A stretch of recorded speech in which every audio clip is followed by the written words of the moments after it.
Good evening. I'd like to call this meeting of the Southampton Town Board to order on this 22nd day of September 2020. Please rise if you're able and join us for the Pledge of Allegiance.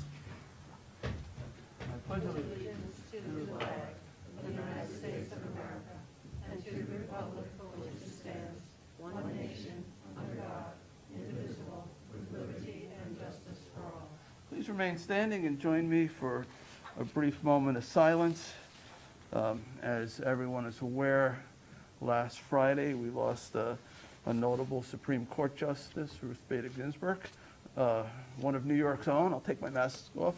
Supreme Court Justice Ruth Bader Ginsburg passed away on the 18th. From Brooklyn, New York, served this country notably, professionally, with incredible distinction. Come on in, Congressman. We're about to do a moment of silence. I'm mentioning the passing of Justice Ruth Bader Ginsburg. I don't know if you ever got the opportunity when you served in Congress to meet her. I did not.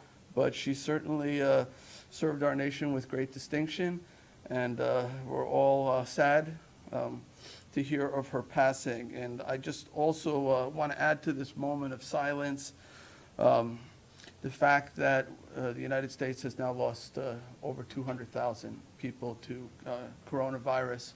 The world is approaching 1 million deaths. So it's a staggering number. And of course, as we normally do in our moments of silence, we keep in our thoughts and prayers all the men and women of our armed services who bravely defend our freedoms at home and abroad. So let's pause in silence. Ruth Bader Ginsburg's passing, all of the mortality associated with COVID here at home and around the world, and of course our police, first responders, and all of our military men and women who defend our freedoms. Let's keep them in our thoughts and prayers.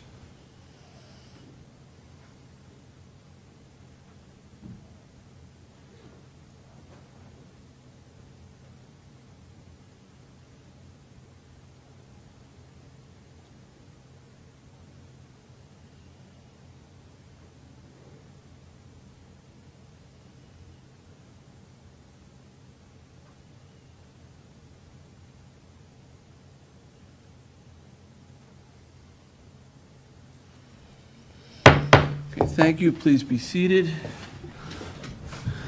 Madam Clerk, would you kindly call the roll?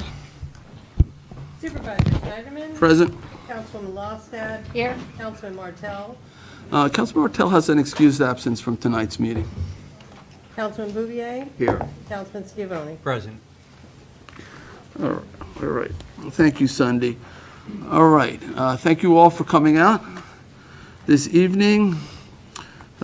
We will get to the public hearing, which is a subject that most of you came out tonight for. We'll get there pretty quickly. So first, let me make a motion to approve the minutes from our regular town board meeting of September 8th, 2020. Second. Second by Councilman Bouvier. All in favor? Aye. Aye, approved. Sunday, would you read the communications? Certainly. The following communications have been received in my office of the town clerk. We have received public notices from the town of East Hampton, town of Southold, and the village of Southampton, Board of Architectural Review and Historic Preservation application for residents at Meadow Lane in the village of Southampton. Village of West Hampton Beach, emergency order number 13, dated September 4th, 2020. Town fire districts, we have received from the Flanders Fire District an abstract of resolutions subject to permissive referendum for September 9th, 2020. Hampton Bays Fire District, the district emergency and supplemental order dated September 2nd. And we have received financial disclosure statement filings from the listed individuals. Letters, emails, and land use applications have been received regarding the following. Change of zone application for Concerned Southampton Full Gospel Church, Indigenous Peoples Day, Landmarks and Historic Districts Board Planning Board referral for CAPN LLC, proposed Star Aquatic Facility, McGee Street, Southampton, Quad Census Day, September 24th, Water Quality Advisory Committee 2021 Budget Staffing Recommendation, Conservation Board applications for Bayview Drive in Noyak and Cold Spring Court, Southampton. Zoning Board of Appeals application for Harbor Drive, Sag Harbor. Following bid openings took place for the restoration of 10 Hawthorne Road, Shinnecock Hills on September 9th, and the second notice for the STOP program Household Hazardous Waste Removal, September 16th. Following report was filed by the Town Comptroller for the August 2020 monthly financial reports. And that concludes the communications for this meeting's agenda. All right, thank you, Sunday. I'd like to add 6 items to our agenda by way of walking them on. The first is, and you should all have a packet, number 34791 is our 18th warrant. 34812 amends the 2020 adopted budget for Bridgehampton Park District. 34838 authorizes the purchase from Del Al Concrete Corporation for new sidewalks at the Militia Green property using Suffolk County contract. 34821 resolution authorizing the supervisor to execute documents in connection with permits to install netting fencing at the Poxabaw Golf Center. 34839 recalls and amends Town Board Resolution 2020-738 to sign a contract extension with Princeton Hydro LLC for the water quality improvement project at Mill Pond, project type aquatic habitat restoration, carp removal, and floating constructed wetlands. And finally, 34840 authorizes the supervisor to sign contract with Sean F. Leonard, architect, PC, to provide architectural services for the building located at 112 Old Riverhead Road in West Hampton. I'm making a motion to walk all 6 on, seconded by Councilman Schiavone. All in favor? Aye. Aye. That was all 4, correct? So those will be added to our agenda. We'll take those up at the end. Okay. Next is public hearings. There is one public hearing this evening. Madam Clerk, would you read the public hearing notice? Public hearing, number 1, to amend the target area of CPF acquired lands on McGee Street, Town of Southampton, in the CPF Management and Stewardship Plan. All right, thank you.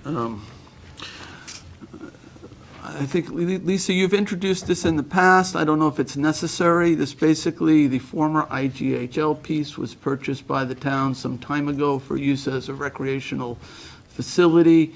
The board is considering specifically stating for indoor aquatic use as part of the recreation that could occur on that property, to have a full public vetting. This is probably the 3rd hearing, I think, on this topic. So it's on McGee Street. I don't remember, it's about 7 acres, maybe 6 or 7 acres. Lisa, about something like that. Anyway, so we're entertaining public comment, questions, concerns. And each speaker will be afforded 3 minutes to make their comments known. We are joined by Janice Shearer, our land management and development administrator, and she can answer questions too. So we're going to give each speaker 3 minutes to make their comments known. Normally I would call them by name. I think what I'm going to do is call them by card number. And once you've spoken, I'm going to ask you actually to exit so we can let somebody else in. If you don't mind, you'll be able to view this meeting either streaming online or at home on CTV, or we'll have a recording of it so you can view it at a later date as well. I'd love for you to be able to stay and watch it, but we are in a pandemic, and unfortunately, we're limited as to how many people we can have in attendance and still meet the state guidance for social distancing. All right, so let's begin. Card number 1. Card number 1 is Rosemary Sharp.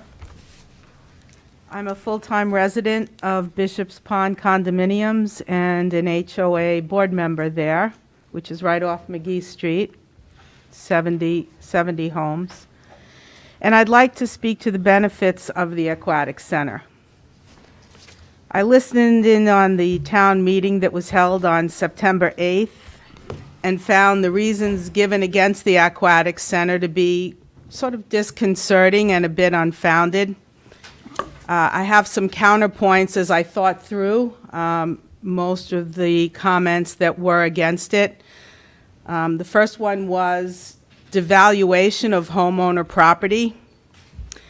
Right now, on the corner of McGee Street and County Road 39 currently stands a rodent-infested, dilapidated barn, which honestly is a bit of an eyesore.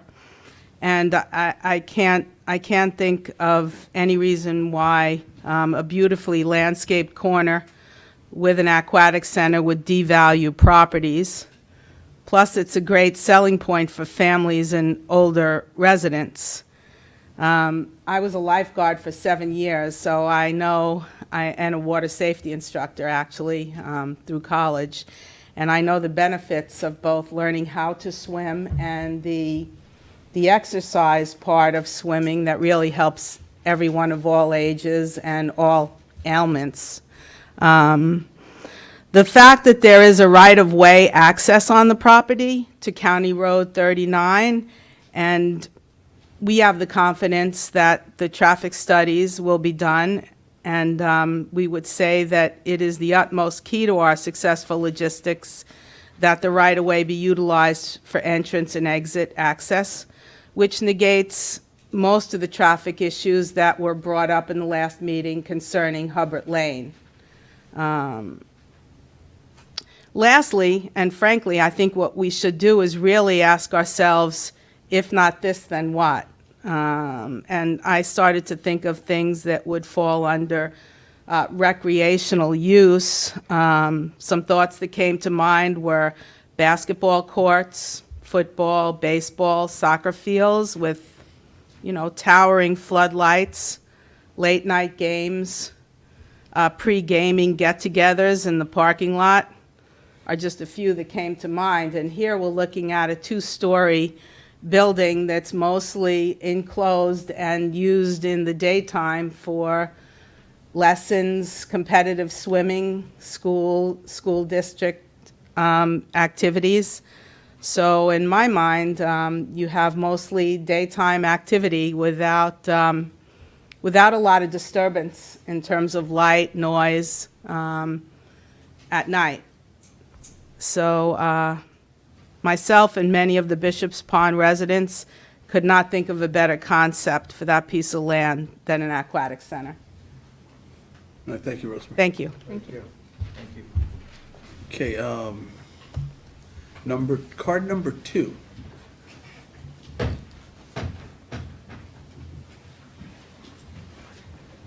Good evening, ladies and gentlemen. I'm also a resident of Bishop's Pond. What's and your like name? Rosemary, First name? James, James. last name Sharp. Like Rosemary, also in favor of the aquatic center for all the reasons Rosemary outlined. Plus, in speaking to my fellow residents of Bishop's Pond, we all believe this center will be additive to property values, additive to the quality of life, and additive to all the things the residents of Southampton really care about. So I think it's important that you hear our voices and move forward, subject to the proper traffic study. I think it's a wonderful use of the property, a significant upgrade, and one that all the residents, from little ones up to seniors, can enjoy. Thanks for hearing me. Thank you. Thank you, James. All right, number 3. Who has card 3? Again, please identify yourself. Yes, I'm Susanna Weinbaum. I live in Southampton Village. And I'd like to tell you about my son Thomas. He is 33 years old and has autism and cerebral palsy. Thomas can't ride a bike, he can't run, he can't play ball or skate. When he was a student at Southampton High School, he couldn't participate in any sports, but he can swim. Swimming is the only physical recreational activity he can engage in that he enjoys just like everybody else. He loves it. So I took Thomas to the East Hampton Y for several years because they have a warm pool and adaptive swim classes. It was not at all a bed of roses. Besides being some distance away, the Y is not readily accessible for handicapped persons. The only entry to the pool is through either the men's locker room or the women's locker room. I had to leave him at the entrance to the men's locker room and pray he would come out to meet me on the other side of the pool, and frequently he did not. This same situation would apply to any child or adult who requires assistance in the locker room from a caregiver of the opposite sex. If you or your spouse develop a disability and need assistance, it could be nearly impossible to swim. Anyone can get Parkinson disease, multiple sclerosis, or Alzheimer's. Enjoyment of swimming as a leisure activity should not be precluded just because you are developmentally disabled or you acquire a handicapping condition. As impactful as it is, the Americans with Disability Act doesn't require all buildings to be retrofitted.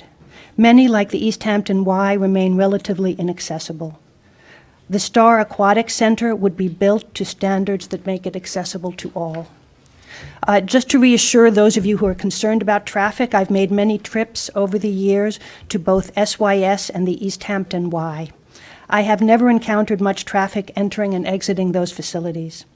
The proposed central location on McGee Street can be incorporated into a trip to the village to go shopping or to the library. Just off County Road 39, it would be convenient to most people of the community. Having a public swimming pool is not a luxury. It is both a community benefit and a healthcare imperative. All children, including children with disabilities, should be taught to swim. Countless lives may be saved. Drowning is among the leading causes of death for individuals with autism, both adults and children. So I urge you to support the Star Aquatic Center, and thank you for the opportunity to speak. Thank you, Susanna. All right, card number 4.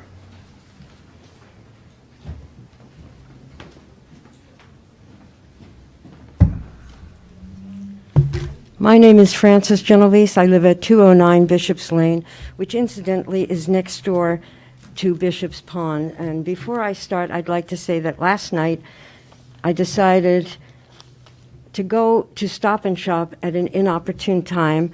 I wasn't thinking clearly. It took me 1 hour and 16 minutes to go from Bishop's Lane to the Stop and Shop because of the traffic. Let's just put that in perspective. About disabled children, they should have whatever the society can give them. This pool is perfect, but not for the place that you have that you intended. Now, I have some letters of opposition that were printed in the Southampton Press available this week. The gist of those letters is that you are distorting the CPF by adding a pool classification to it. It is not the intent. The intent was preservation. The second thing is, as most of you who were around know, the fight against the Morrow supermarket and the willingness to pay him with CPF funds was for traffic calming and to try to alleviate the ugliness of the area. That is what was intended. That is what the community wanted. That is not what you're proposing here. We see this as a subversion and a distortion of the CPF, and it violates the spirit and letter of the law. Now, an answer to a letter that also appeared in the press by Ms. DiVincenzi, who is the president of STAR, she refers to much research that was done on the location. That, along with everything else, is grossly exaggerated. There is no research that we can find that justifies this, and no research that meets the criteria of research that was done by these people. One of the things we're interested in is the trajectory and timeline of how, when they were very excited about putting it in Red Creek, how it morphed to becoming the perfect place, the perfect thing to be put on the highway in this traffic morass on McGee Street. Who, by the way, owns the 50-foot right-of-way that is not included, was not included in the CPF purchase? Who owns that? Southampton Ventures, there's a strip there. So, yes, so Mr. Morrow still has his hand right between this property and the eventual hardship. I don't know who owns Southampton Ventures. Could be. Yeah, right. Anyway, whoever Southampton Ventures are, who also suggested the shopping mall and went through that, that same person is now perfectly situated for when this thing goes belly up to buy it.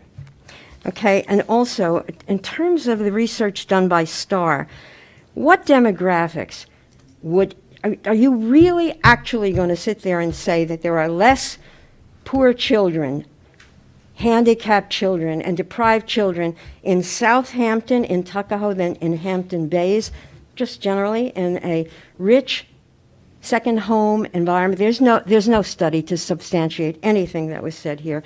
And as for the traffic, anecdotal things, I'm telling you that it took me 1 hour and 16 minutes to go from Bishop's Lane to the Stop and Shop and come back.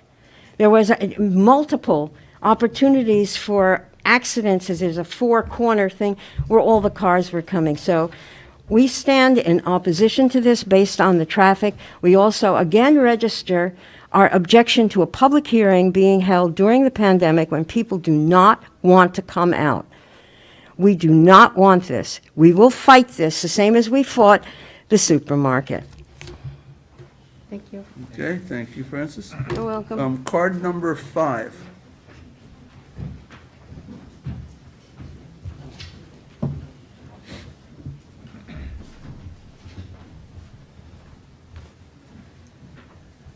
Good evening. My name is Tim Bishop, and I am a director of STAR, and appreciate the opportunity to speak with you this evening. I also want to thank you for how carefully the town board is assessing this issue. It is an important issue, and I thank you for that. I first want to start by just clearing up some misinformation about what we are proposing. One, we're not proposing a sports complex. We are proposing an indoor aquatics facility. Current footprint as planned for the facility is little under 28,000 square foot with a 9,000 square feet second floor. Contrast that with the SYS building, which is 66,000 square feet. I also would point out, I think all of us can remember when SYS was proposed, that was going to ruin the quality of life on Eastern Long Island. It was going to disrupt the bucolic road that is Major's Path. Nothing of the sort has happened, and in fact, SYS is viewed as one of the jewels of this community as well as it should be. The current code allows for recreational use of CPF funds. Am I right about that? Absolutely. Tennis courts are a recreational use. Footprint of 4 tennis courts is about 25,000 square feet. We're talking about 28,000 square feet for the building that we hope to be able to build. Reference has been made to the exterior design of the facility and decrying that design. There is no exterior design for the facility. We will have one, but we don't have one yet. Also, it has been asserted that the CPF funds, we're asking CPF funds to pay for this facility. That's not true. We envision this facility as a facility that will be built exclusively with private philanthropy and operated by virtue of user fees and, again, private philanthropy. We anticipate that use will be about 500 people per day. Now, that clearly is an estimate. We don't know, but we think there will be about 500 people a day. And so, yes, people will be using local roadways to get there, just like they use local roadways to get to Ponquag Beach, just like they use local roadways to get to Mashut Beach, Flying Point Beach. These are amenities of our community that we cherish, that we value, and that provide the economic lifeblood of this community. So we believe that this is a facility that will be value added for the community, and we will have a number of speakers this evening who will speak to you about why this location as opposed to the Red Creek location. And by the way, we are very grateful that the town made the agreement that they made with us with respect to Red Creek, and we may well wind up taking you up on Red Creek. We just believe that this location is a preferable location from multiple points of view. So I think also we should not lose sight of the fact that there will be jobs associated with this facility. We anticipate 40 full-time jobs, which will go to people in the community. We anticipate millions of dollars in local economic activity, particularly in off-season, although I guess we're beginning to wonder whether we have an off-season, right? But particularly in off-season times, there are no tax implications. The land is already off the tax rolls as a result of being purchased by CPF. This will be a privately held facility. And so we believe that certainly any reasonable person can interpose an objection to any location that anyone might propose for any facility in the town of Southampton.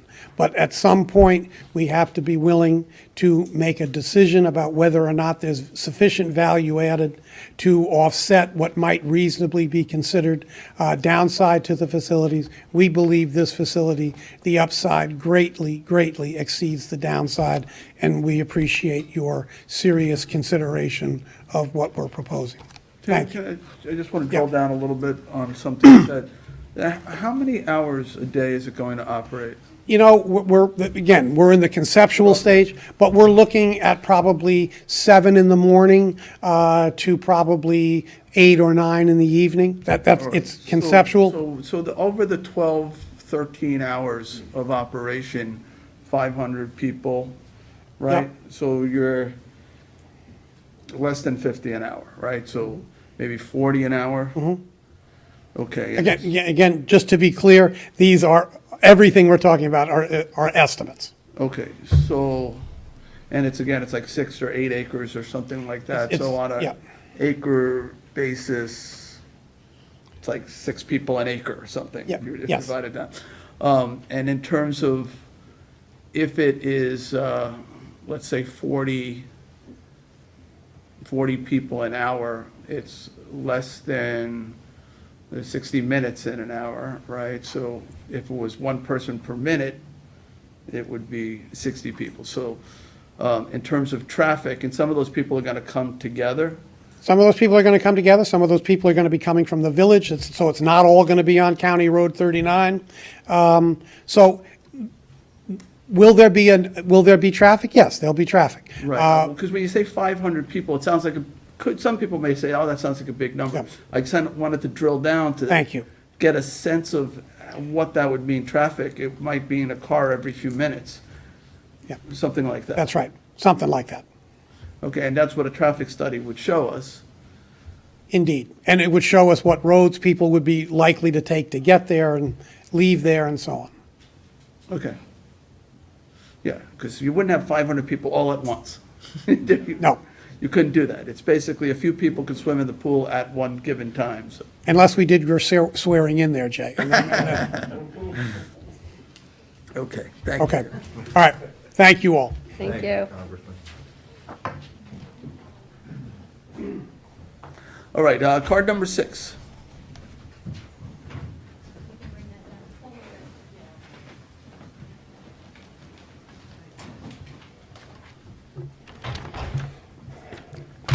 Good evening, Supervisor Schneiderman and board members. My name is Steve Lemansky. I live in East Quogue. I've been a resident of Southampton Township for 41 years, and in that time I've lived in Hampton Bays, Watermill, Southampton Village, and now in East Quogue. I'm a civil engineer and have worked in the planning and building field for most of my career. While I was a resident of the village of Southampton, I was a member of the planning board. I'm appearing in support of the Star Aquatic Center at 344 McGee Street site.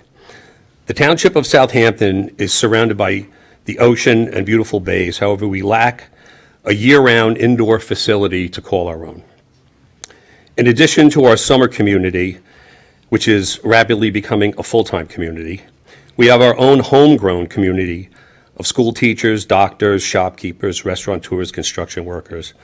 A lot of them are the volunteer firefighters and ambulance personnel. All of these people form one community that deserves a facility for year-round exercise and enjoyment. I believe the 344 McGee Street site is optimum for STAR for 4 reasons. It's a large acreage facility, 6.3 acres. There's plenty of room for parking and plenty of room to buffer, plenty of room for green buffer. It's centrally located in the township of Southampton. It is centrally located between the East Hampton YMCA and the Suffolk County Community Pool. And its close proximity to County Road 39 makes it also optimum in that regard. I ask you to approve this amendment so the Star Aquatic Center can be built at the 344 McGee Street site, a facility that will be funded by nonprofit at no cost to the taxpayers of Southampton Town, but for the enjoyment of all the members of the Southampton Town community.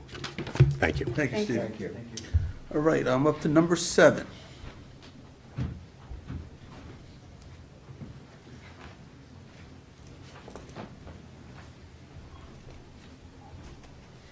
Hi, I am Maria Greenlaw, and I currently serve as the Vice President of Star Aquatics.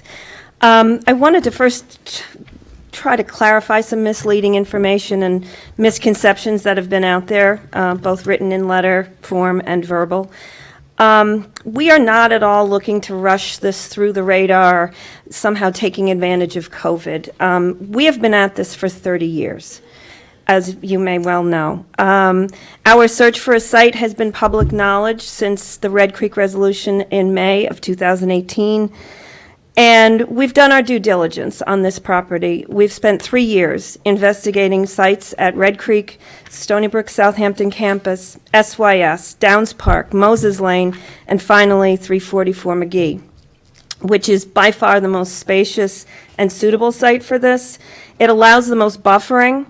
There's already a traffic light at the intersection, and as it is situated on the site, the structure would not be visible from the road. There would just be the appropriate signage. So the pros far outweigh the cons. As I think Tim Bishop said, we are a 501c3 nonprofit. We are not looking to use CPF funds to build this or taxpayer dollars as either. This has been a very long and arduous process, and the search for the site is just part of this ongoing process. I think we all see the need and the support for this project, and we as a board are urging you to approve the inclusion of an aquatics facility within the Parks and Recreation designation of the CPS without further delay. We need to get on with the fundraising, and we've done our homework, and now we're ready to go. And we actually did get a very generous 6-figure donation over the summer, despite COVID. So we really would like to build on some momentum of that and get this moving. Right. Thank you. Thank you, Maria. All right, card number 8.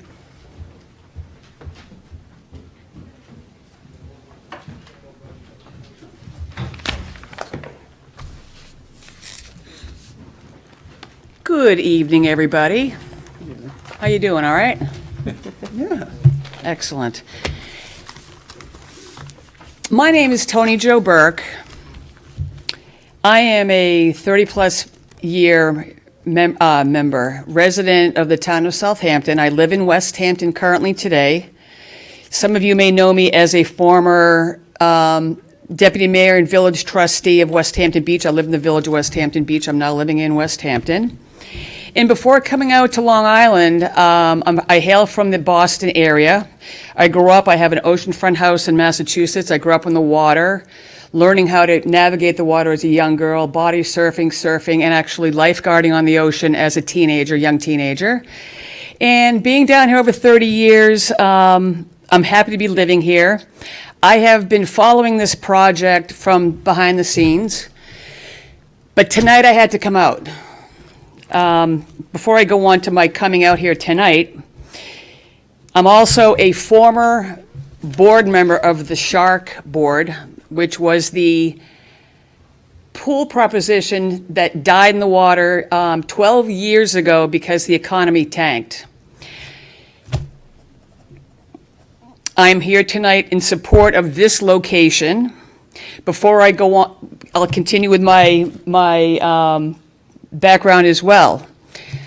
I am a retired 18-year member of the West Hampton War Memorial Ambulance, volunteering in all hours of the day, 24 hours a day, loving it.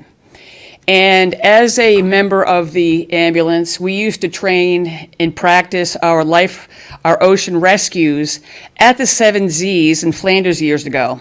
That has long since been closed. We went to members' pools to practice.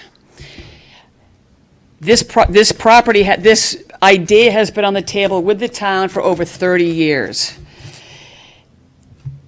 A location needs to be decided upon before anything else starts.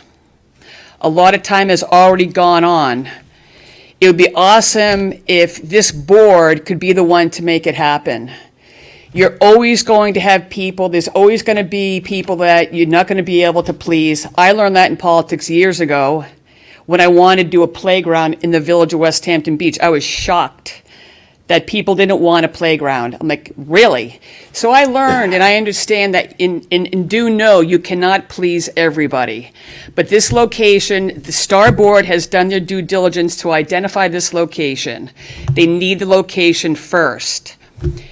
There are many people, multi-generational people in the town of Southampton that would benefit from this pool. Yes, the traffic needs to be looked at. We are in unprecedented times. We live in New York. We are an extension, second homes from New Yorkers, which now are becoming their primary homes. We're going to have traffic, and you can face that negatively, and you can keep looking for a no to do this. It's easy to find a no. This location has been identified. It was a blighted site, is a blighted site. It'd be nice to finally be able to rectify this.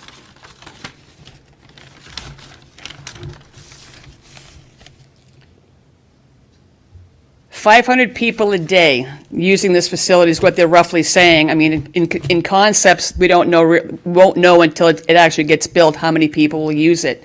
Out of a community of over 60,000 people, 30 years in the making, let's get a location identified.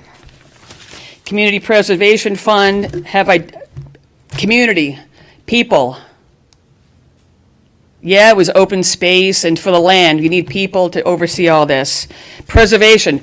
Preserve my body. Let me come from West Hampton and swim with my friends from Sag Harbor. And let us enjoy this. Preserve my body. I want to grow old gracefully. 30 seconds. Thank you. A multi-generational, middle of the town location, McGee Street's been identified. Be the board to make this happen. We, the residents, want it, and I'm confident that we can get this going forward. And I thank you for your time. Thank you. Good to see you again, Tony. Nice to see you. And I definitely will. And I just want to say, every time, Jay, I think of you, it warms my heart because you were the key person to finally get those sex offender trailers out of West Hampton that sat there for years. And the politicos back then they're supposed to rotate the trailers around the county. That never happened. Thank you so much because you've helped this town. You, Tony Joe. And I thank all of you for your time. Thank you. All right, number 9. Who's got card number 9? Card number 9.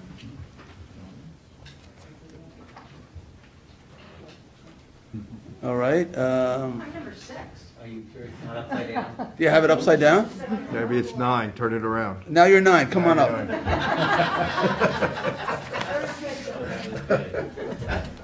I love it, thanks. I'm Dorothy Riley. I live at 279 Edge of Woods Road. I was born in Southampton Hospital 70 years ago, and I have been able to swim in the ocean every single year for 70 years. And I go in the ocean every single day. And it's because my dad was not raised in Southampton, because otherwise my dad would not have learned to swim. He was raised in the Bronx to a very poor Irish immigrant family where the public schools had pools. I've biked across Iowa 4 times. Every town that we bike through, they're a tenth of the size of Southampton, there's a public pool, so it's not a political issue. Our kids were ocean lifeguards and have a lifelong love of water today because my husband and I could afford to give them swim lessons. That's not the privilege of the rest of our community. How many miles of water line do we have that so many of our residents can't avail ourselves of? My dad was Dr. Kenneth Wright, and about 60 years ago, he worked with the town board, the school board in Southampton to have a pool, and he was told, not in my backyard, in so many words. They didn't want their kids swimming in pools if they didn't have skin color the same color as theirs. More recently, we hear people, even today, not in my backyard. Not in my backyard is just huge. This is the best location for a pool in the Southampton town, and I know you all know it. And I know that if in 1640, 300 some odd years ago, when the Shinnecock's had greeted us and said, "Not in my backyard," none of us would be here today. So not in my backyard is an expression that's used a lot, and it's used loosely. This is a nonprofit organization. We're building health for our entire community. We're bringing people together to relate to one another, and it's a project for year-round residents. So it's time to let go of not in my backyard. And please vote yes for the Star Aquatic and Recreation Center here at 344 North McGee Street at your earliest possible convenience. Thank you so much. Thank you. All right, number 10. 401. Good evening. I'm Daniel Crow. I'm one of your local emergency physicians. I'm also the medical director for the village ambulance and for the village police department. And I'm the medical director for the paramedic program at Suffolk County and a professor for Stony Brook. I run the educational program for the medical students and the residents that come through the emergency department. So I'd like to speak to the health of an aquatic center like this. And I have to echo, the comments that have come before me that it's really a cornerstone of any community to have a swimming center where people can learn to swim. That from an EMS perspective, it's important for them to have a pool where they can train. That'll be important for the village ambulance, the town ambulance, and the police department. That as far as just the health benefits of swimming in general, they can't be overstated, that it is the perfect exercise. It's not just for the disabled, but in terms of everyday fitness, it's critical. In terms of recovering from injuries, it can replace physical therapy, and that it's just essential. It's the perfect non-weight bearing thing. But as importantly, Southampton Town specifically has a problem with drowning. That every year we see drowning victims or near drowning victims. The process of drowning initially exhausts the person trying to get back to shore. There's a lot of swallowed water, whether it's pool water or ocean water, and that throws off all the electrolytes in the body and short circuits your ability to function, to think, and to move. And then, of course, the water can end up in your lungs, and it causes inflammation and impairs your ability to breathe. Those patients come into the hospital. It is not only one of the most traumatic things that can happen to a person, but it commonly results in being hospitalized to recover supplemental oxygen, replacement of fluids and those kinds of things. It's a huge expense. But more than that, it is in this county and in this town, the leading cause of death for children 1 to 4. That it is, in comparison to the surrounding towns, you have more drownings here than you do in East Hampton, West Hampton, or Riverhead. In a recent series by Newsday, we had 5 to their 2. And so it's a problem that needs to be addressed, and it's time to address it now. I think you'll hear from the community members, from your ambulance corps members, from your police department, that it's a critical time, and it's a critical service that needs to be supported. I'm certainly happy to answer any questions now or in the future. No, that's was fascinating, Okay, that information. Thank you. okay, guys. Have a good night. Thank you. Thank you. Daniel.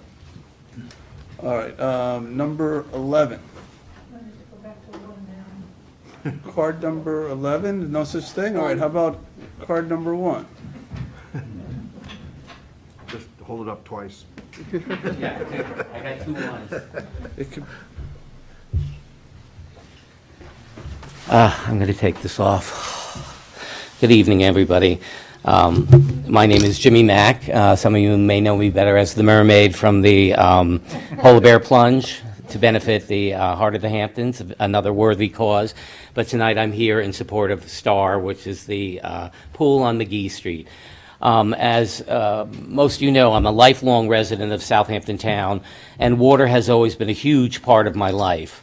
From visiting the beaches as a child to lifeguarding as a teenager. It was actually the best job I ever had, and I stopped at 29 because I thought it was something a 30-year-old shouldn't do, you know, and I regret that to this day. Now I'm 63. In fact, I was taught to swim by former Southampton Town Supervisor Marty DePiero in her backyard. She was our neighbor growing up. Life-saving has become kind of a theme in my life. I am currently, and have been for the past 16 years, a volunteer EMT and driver with Southampton Volunteer Ambulance. And as Dr. Crow said, when we do water rescues, we usually find somebody who is a member to allow us to do it in their backyard. My pool isn't big enough. But before that, and as I stated, I spent many years as an ocean lifeguard. And like Dr. Crow, and I'm honored to follow him, I have seen near-death drownings, both as a lifeguard and as an EMT. And they're usually children who don't know how to swim, and it's not pretty. This firsthand knowledge states the importance of swimming skills as a matter of literal life and death. And we are here tonight to discuss the importance of the Star Aqua Center. As a resident of North Sea, as is most of my immediate family, for a town like Southampton to be surrounded by water, dependent on water, and not have a facility where its citizens can learn the safety and enjoyment of water astounds me to this day. I'm 63. It still hasn't happened in my lifetime. I want to see it happen in my lifetime. So any investment in this project is an investment in the health, safety, and well-being of all our citizens here in Southampton Town. One of the main drawbacks that critics of this project like to cite is the impact on local traffic, and let's all think back to SYS. And that was the same people saying, the traffic, not in our backyard. Well, the traffic never happened, and it's SYS now provides a lot to our community, including free gym membership for members of Southampton Town Volunteer Ambulance. So we're here discussing a modern state-of-the-art water safety and recreation facility, and I can hardly think of a single downside. I am approaching retirement, like Tony, my friend Tony Joe, as are a great number of citizens here in Southampton or have already, and I intend to live out my life in my home in Southampton, and I would like to have a place to swim in the winter. I swim every other day from Town Point to Southampton Shores and back. It's over a mile every other day, but I can't do that in the winter. It's way too cold. And in fact, my mother, who lives at the Narrows and is 90 years old, teaches water aerobics in their community pool at the, in the condo pool at the Narrows to this day. So please, I'm begging you guys, this is a common sense, no-brainer. Let's all envision this as a successful addition to our community, and I pray that you go it forward. Thank you so much. Good to see you all. Thank you, Jimmy. All right, so I guess I'm up to card number 2. which is our 12th speaker.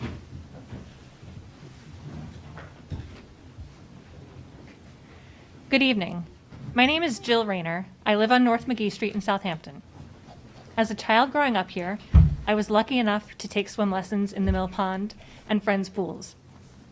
The Southampton Village lifeguards taught ocean safety classes that allowed me to respect and feel comfortable, safely enjoying the open water in a full range of conditions from calm to rough. I was fortunate to have had these opportunities. Some of my peers were not as lucky. Many residents do not have access to facilities or the financial resources to acquire a skill so important for a coastal community. While attending college, I became a certified lifeguard and water safety instructor through American Red Cross. In addition, I had the opportunity to take advanced swim courses as well as swim instruction courses as a physical education major. These experiences and my love for being in and around the water prepared me to teach private swim lessons locally for the past 20 years. These experiences also laid the groundwork for my role as an iTry program leader, where part of my role is teaching swim to middle school aged youth. As an educator and a parent, I see this project as a critical need for our community for education and fitness. Another important community service this facility will provide is the location for continuing education for our lifeguards, water safety instructors, and first responders. As a swim instructor, I wanted to make sure my own children are equipped with the critical skills to be safe in and around the water, while also enjoying the recreation and fitness aspects. I joined the STAR board because I believe in building a healthy community through water safety and fun for everyone, as our vision states. I live on North McGee Street, and our neighborhood suffers from traffic congestion challenges. Even so, as a resident, I support this building of an aquatic center in this location. Please help us to waterproof our coastal community. An aquatic facility is a recreational use, and the McGee Street location would be a great central place on an already cleared parcel. Thank you. Jill, can I just ask you a question? Because I take it you would support this anywhere, but it happens to also be on the street you live on, is that correct? That's correct. Do you have any concerns about the traffic? The traffic is already there. So whether there's a facility or not, there's already traffic there. I don't foresee what this facility will bring as far as traffic will make it any worse than it already is. Okay. Thank you. I welcome the thought of this facility joining my street. Thank you. Thank you. Thanks. All right, card number 3, which is speaker number 13.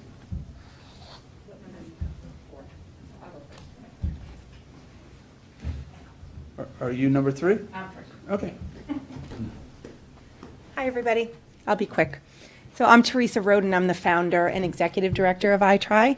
And for those of you who don't know, we empower girls through the sport of triathlon, teaching them how to swim, bike, and run while also supporting them mind, body, and spirit. And in a year without COVID, we would have had a spectacular triathlon at Long Beach, where we were anticipating over 300 kids participating in this race. And I gotta say, it's the town of Southampton has been so supportive of our program and what it's meant, not only to the girls in our program, but to kids all over the East End who have stepped up and faced fears and done this incredible race. So for that, I'm eternally grateful.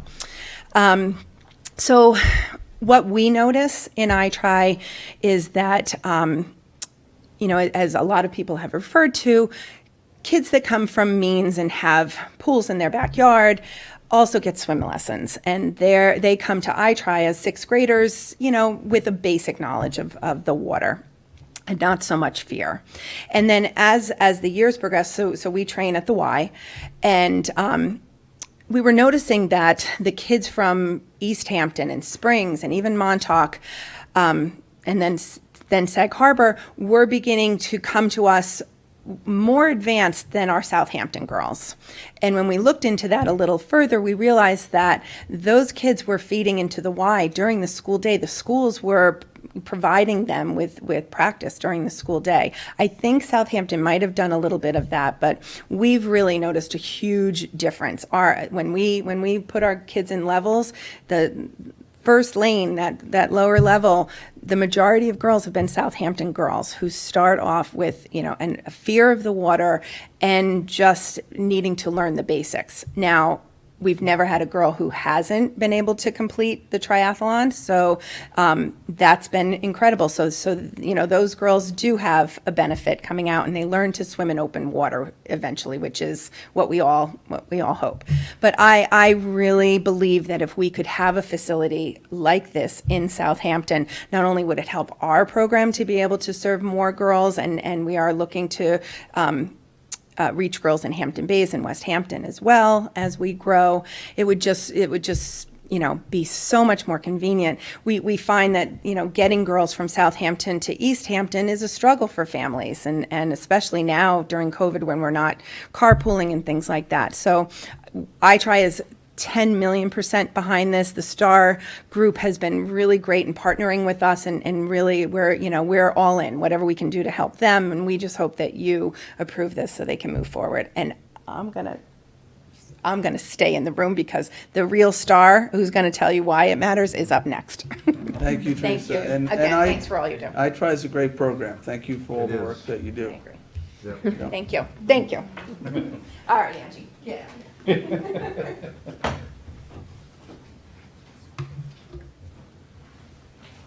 Hello everyone, my name is Angelina Beard and I am an 8th grade student at the Southampton Intermediate School.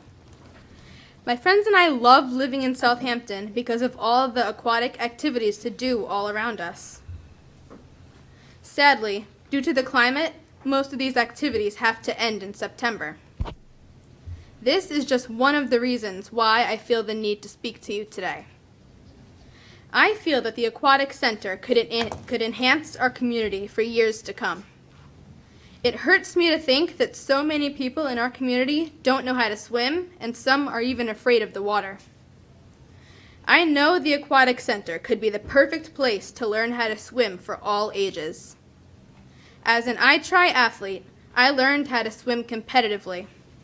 But we were forced to rely on our parents to carpool our entire iTry team all the way to the East Hampton YMCA to train.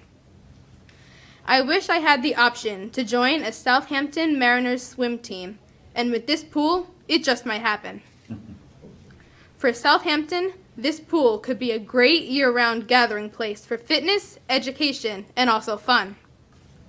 Building this pool is not a new idea, but I feel the time is now. Let's make this pool happen. Thank you for sharing your time with me. Thank you. Great.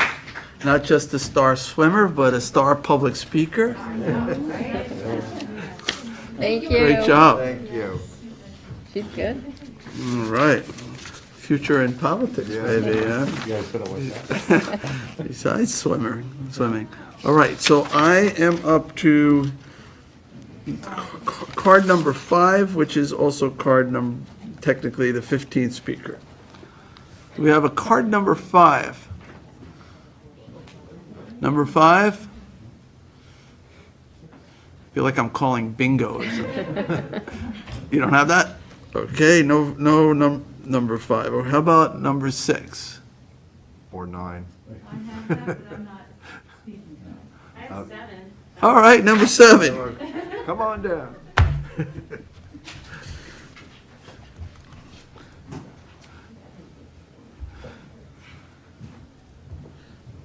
Bingo. Go ahead.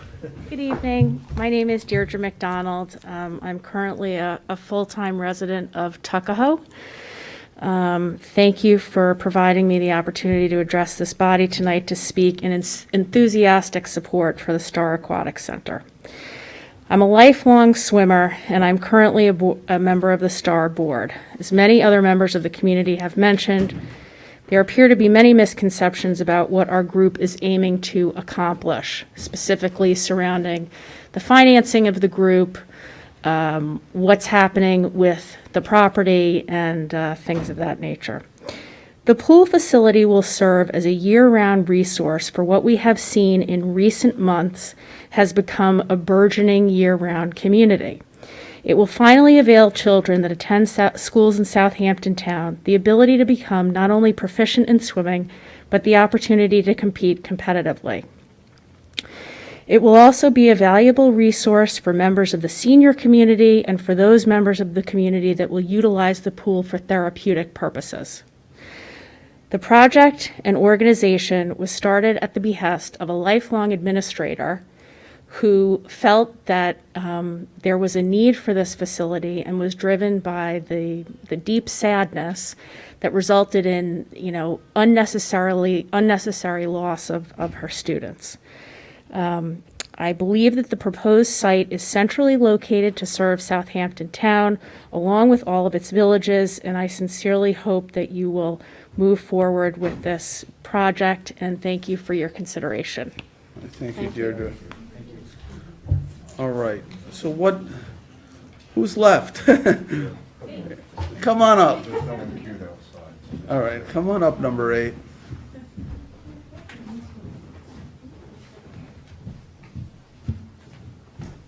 We have room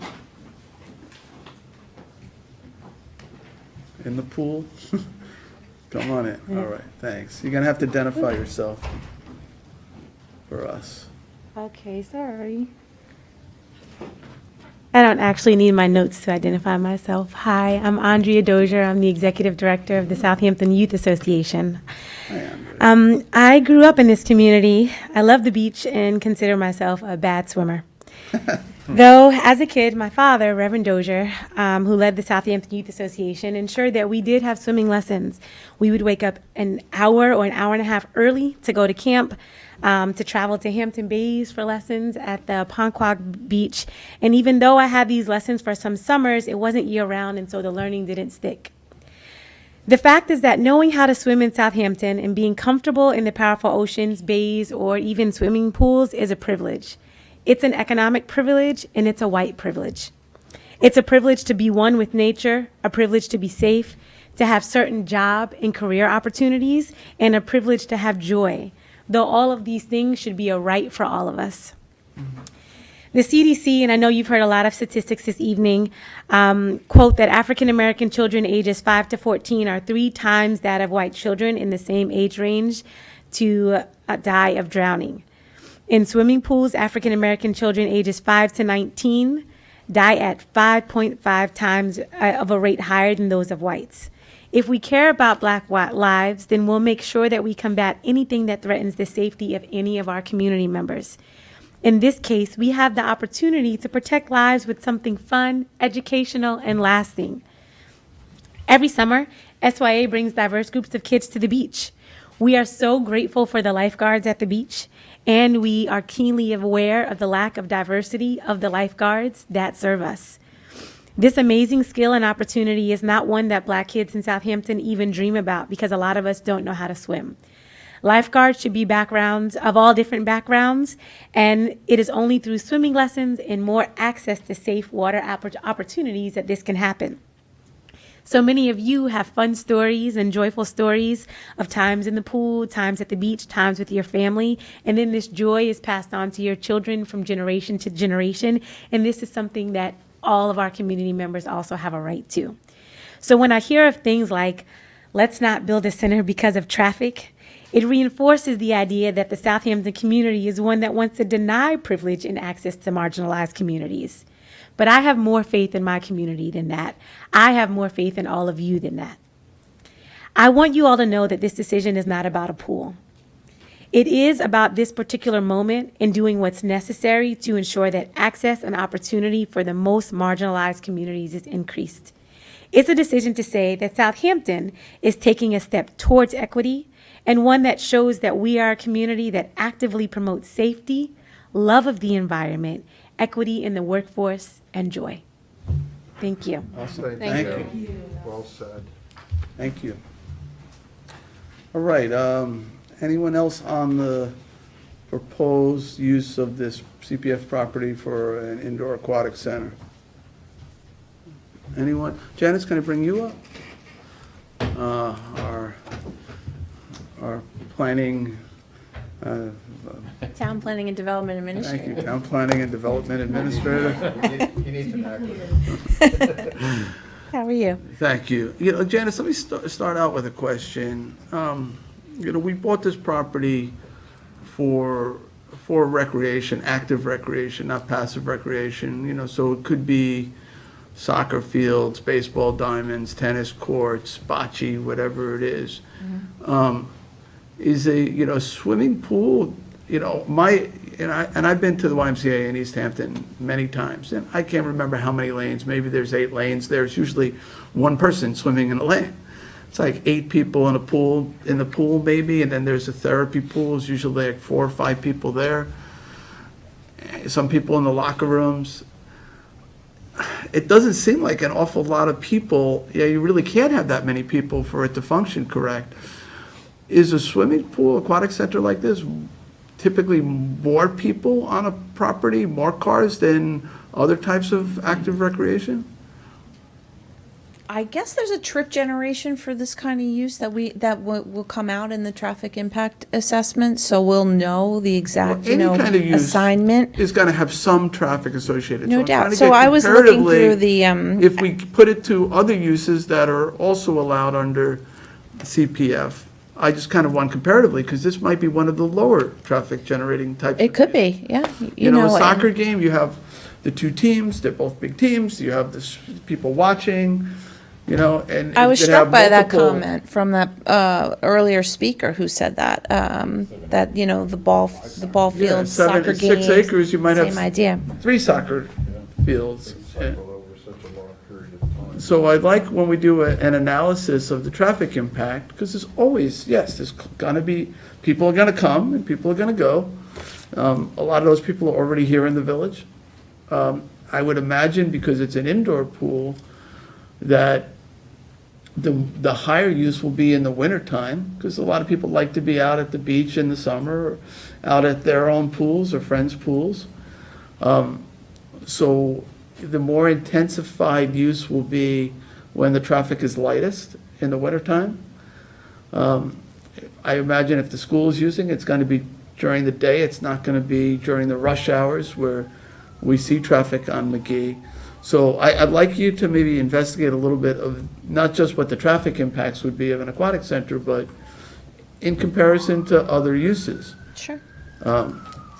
The County Road 39, obviously, we have an access management plan, traffic, you know, that we try to follow, and we have a corridor study for County Road 39. And so I looked up what it says about this intersection, and it says that basically it, you know, provides for always trying to get cross-access easements and ways out, you know, alternative ways out if you can.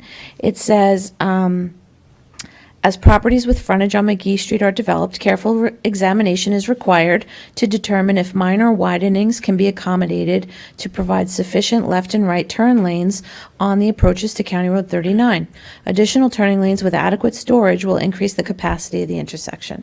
So that means that if we can adjust that intersection at the light, and maybe add the turning lane that we need, and create that storage, you know, so cars can queue to the light and then time the light, we hopefully will be able to That'll make a big manage the traffic there, and that's basically If you what get a the green access arrow there, management. it would eliminate, I think, most of the problem we see. It's a very quick light, and then you're there. You know, it's a very long red and a very quick green. Right. So it's a the quick green, timing of and that has to when be you're looked queued at. there, wanting to make that left, you have to wait for the other people across on the north side to go straight across. Right, and then. By the time they do, it's now red. Exactly, So you're lucky if you get 1 or 2 cars out. right. And that's the problem. If you had a green arrow, even if it's for 30 seconds, you'd get a lot of the traffic moving through. Right, so that access management plan. And I will, I'm going to ask the county to look at that. I know they don't like to add any delay on County Road 39. Right. But I think if they look and they understand that problem on McGee, I think it will rise to needing a green arrow. Right, and it says, you know, the careful examination is required to determine if minor widenings can be accommodated. So if there is such a thing where we can restripe the road or maybe widen it so that we have enough cars at that light, and then we work with the county to be able to make that left rapidly, and then maybe there's an easement to get out, to right turn only onto the highway. Right. Just to go east, not to go north, obviously, on Did, Sandy Hollow. But if you were to make a right and just get out. So I think in their traffic impact assessment, they'll be able to look at that, and it's a much different use than a supermarket. Very, very different. And I don't Exactly. think it's the same at all. And that was the recommended use for this piece of property in the County Road 39 corridor. Well, the recommended use actually was across the street, but it was in this very close vicinity. You mean the aquatic? It was known at the time we worked with the community that everyone The old wanted. auto museum, I think. At the old auto museum. Right, well, that was my next question. sorry. That there was an aquatic center of sorts that is in the County Road 39. Yeah. So we talked about that in the plan because there was a lot of conversation about a recreational use in the central location of the town that could be accessed by, all the various users from the different corners of the town, kind of central. And the auto museum was what came to mind. Since then, it was privately bought. We weren't able to achieve that, but it's literally across the street from where we're talking about.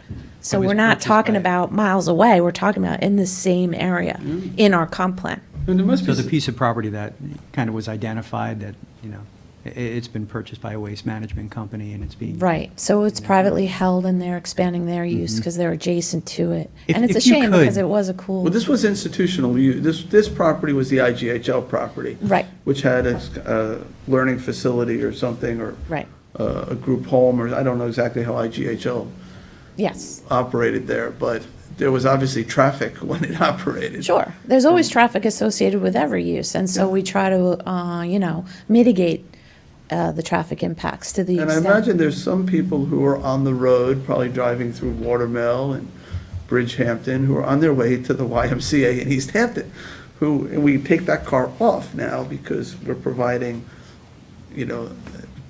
for that use closer to where they are. Exactly. Yeah.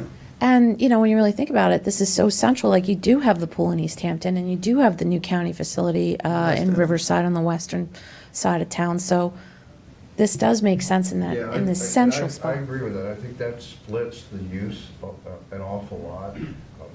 Typically, people were going to Brookhaven, why for the West Hampton Beach High School had to use to do that.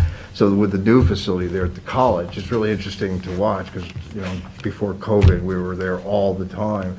And you could see the traffic. It's not only managing the traffic of the pool, which brings residents from one particular area. There's never been any traffic noticeable. I don't know what the numbers are. It would be actually interesting to talk to them to find out what those numbers might be. Because they're not only managing the people using the pool, the residents, but they're also managing a college with college students coming in.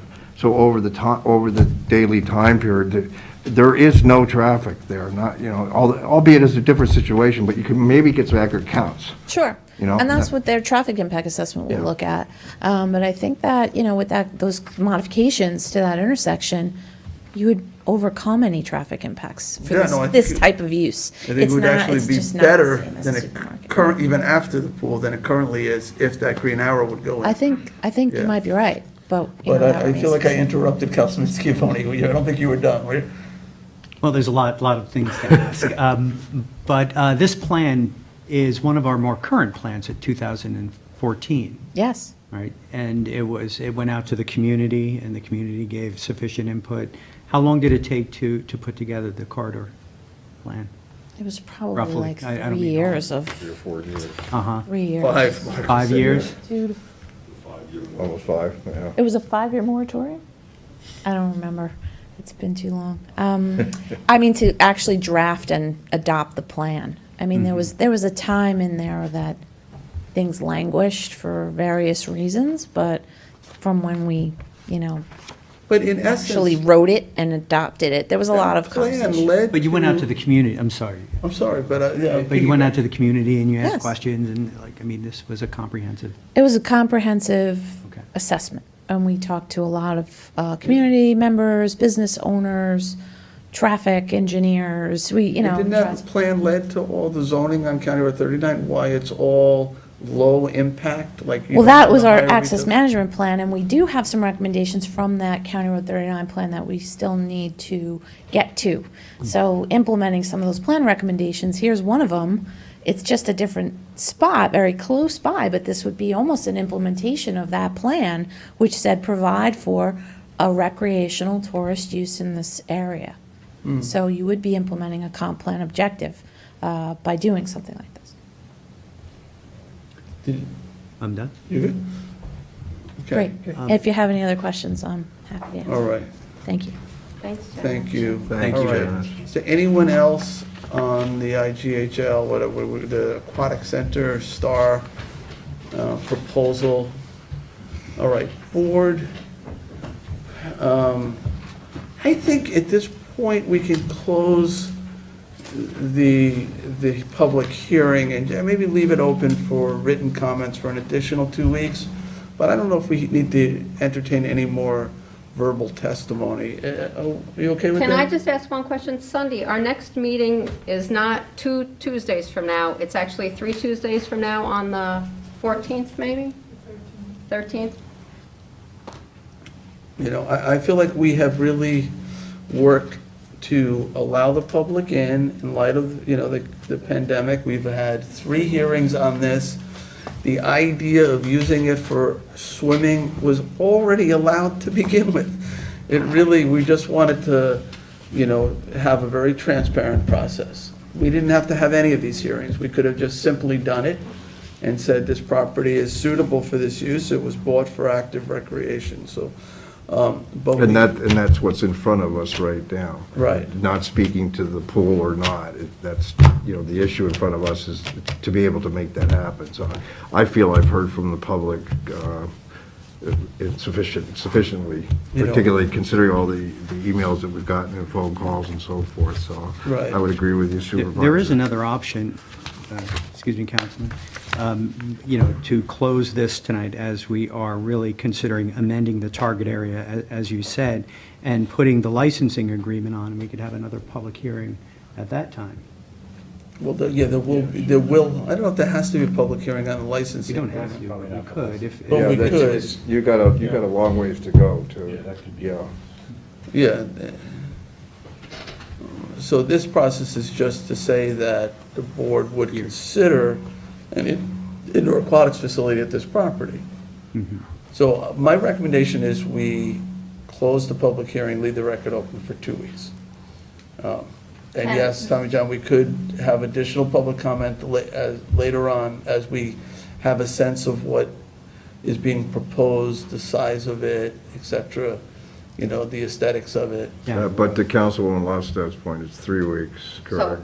Right, You so hold it let me up. just interject. So I know that STAR was gracious enough to go to CACs to pitch their spiel. Unfortunately, COVID got in the way, and they never did get to the Southampton, Tuckahoe, Shinnecock Hills CAC. They are meeting with STAR. It's tentative, but they're just waiting for, I think, authorization to use the Hampton Bay Senior Center on October 6th. That would be 14 days. Our next meeting is the 13th. If we could keep the comment period open till the 13th, which would be 21 days, I don't know. Right. It would give them time to listen to STAR's pitch, Okay. give us some comments, and we'll be in time for the All next right, meeting. I'll change my motion then Well, to. I- Okay, go I'd ahead. like to respond to that, because we've had 3 public hearings on this. This has been on Channel 22 all summer long, every time I turned it on Channel 22. It's the same Star. program. Can you hear it? Well, yeah, I could. And we've heard from the chair of the CAC as well, and, you know, we've received multiple letters on this. I believe that we should go ahead and close this. I think that they had opportunity to hear about this and come to our public meeting either tonight or 2 weeks ago or the 2 weeks before that as well. Or view it on, you know, the July 2nd work session where we went to great lengths to hear about the Aquatic Center. Well, I'm personally ready to move forward, however you want to get there. You know, you don't have another town board meeting for 3 weeks. I understand that. Kim, Janice is raising her hand. Kim, could you comment on the issue of allowing, I know you're going to be going to some, which CAC, Tuckahoe CAC? Southampton, Tuckahoe, Shinnecock Hills. Yes, hi, I'm Kim Folks, I'm the Executive Director for STAR. We have been reaching out actually to the CAC since the beginning of July. We've had personal conversations with most of the chairs for all the CACs. I believe Flanders even wrote you a letter in support of this. We have been in constant contact not only with the CACs, we went to the North Sea CAC when we didn't even know where we were going yet. We've been in phone conversation, email conversation. We've forwarded letters to please send to all of their members. I really would urge the board. I mean, we have really made an effort to property owners, you've heard from Tuckahoe people tonight. I just. And were you able to present at the September meeting of the Shinnecock, Tuckahoe, Southampton CAC? We were unable to. We were willing to do it, but unfortunately that did get canceled due to some other travel arrangements. So I was already planning on recommending leaving the written record open for 2 weeks. What Councilman Lofstad is saying is 3 weeks. That would give you the opportunity to present to that CAC or several CACs and give them an opportunity to respond. It's just one additional week. I sound like two board members are probably ready to close it entirely right now. I did have a little bit of a conversation with Councilman Martell, who couldn't be here. I think he felt that the written record should be open for 2 weeks.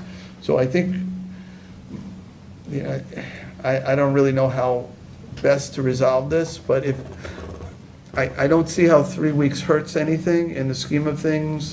It's been 30 years that we've been working on this. I don't want to be criticized when you go to speak to those CACs, but what's the point? You've already made the decision.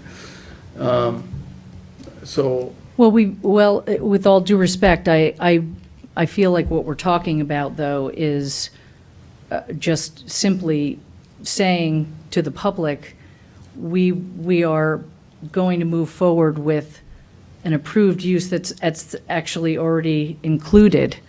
So because there are, we've got donations at stake at this point. We've done so much homework and so much public outreach. This is just one step in a multi-step process. It just seems like this is such a, it's such a, well, of course, in my opinion, it's a given because we already know that this is an approved use of this property. Let me just find out, is it in the agenda, the approving resolution? Yes, it is. It is. To amend the CPF management plan. Right. So we technically could close it, but agree not to vote on that until after that meeting occurs. So anybody could come into public portion and speak. Which is at that 3 meeting. weeks. They've also, I mean, again, with all due respect, they've all been contacted since the beginning of July. This is not new.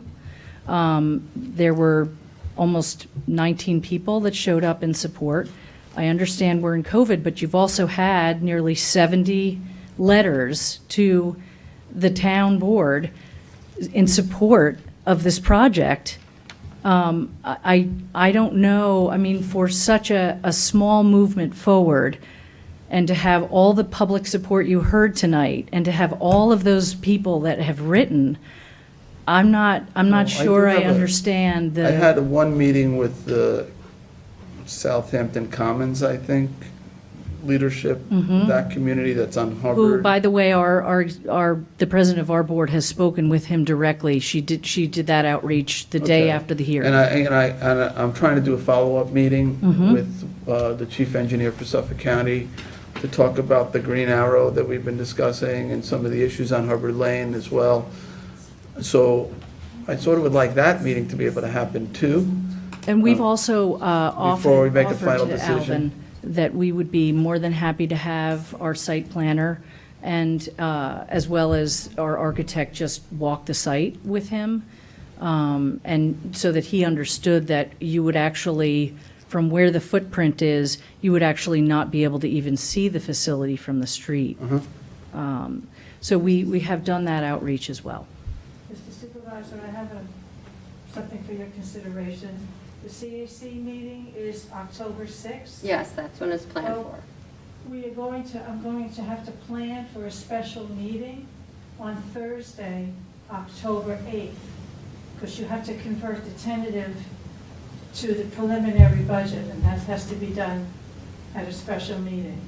So you could conceivably put the adoption on for Thursday, October 8th, at that special meeting. So 2 days after that, but we haven't And scheduled way to that the meeting 13th. yet. I'm sorry, sir?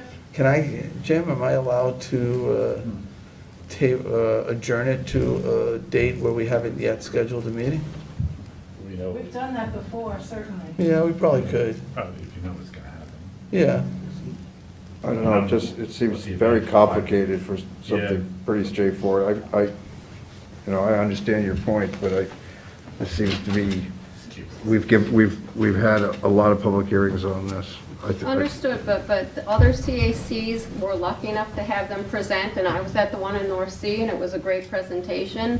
And because of COVID, the CAC, who we asked their advice from, hasn't got a chance to have that presentation, although yes, they could have come to other things, but I believe that because they're the CAC from the hamlet that the proposed facility it may be in, should have a chance to have that presentation. And I And do they could have in appreciate- September. Did they cancel their meeting because of COVID-19? Is that, I mean, They I did know not. COVID is, They did not. And as a matter of fact, we were asked to do an emergency, quote unquote, an emergency meeting from the chair of the Tuckahoe CAC, of which I was going to attend with Tim Rumpf in her home in person.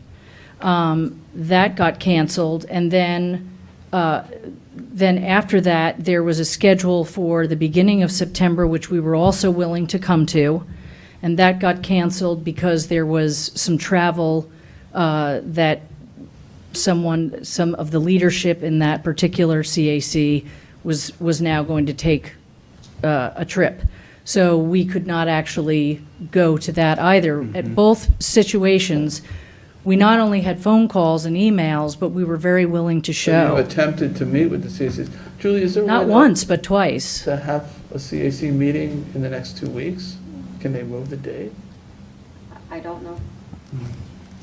Well, you're the liaison to the CAC, so, I would feel necessary to respect what you need to do. This is obviously based on some kind of input that you've had from that CAC, I would imagine. I just think that they deserve their presentation. So I would CACs respect go. that. If I was in that position, I might feel the same way. But my personal feeling is that we're ready, but I certainly would respect the CAC's ability. I know we've gotten a lot of positive from that CAC already, written and otherwise, and also in attendance. So, I'd ask you to consider that. But if you represent that CAC, so Is there a way to close it to the general public after, let's say, a week or maybe 2 weeks, but leave it open for an additional week for just comments from the CAC? If you want to do that, sure.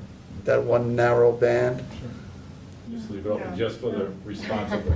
I think you can. It's public, yeah. I mean, Yeah, they but are it's an recognized. agency. We Yeah, they're often recognized say agency. they can't. It's a recognized agency. It's an advisory to the town board.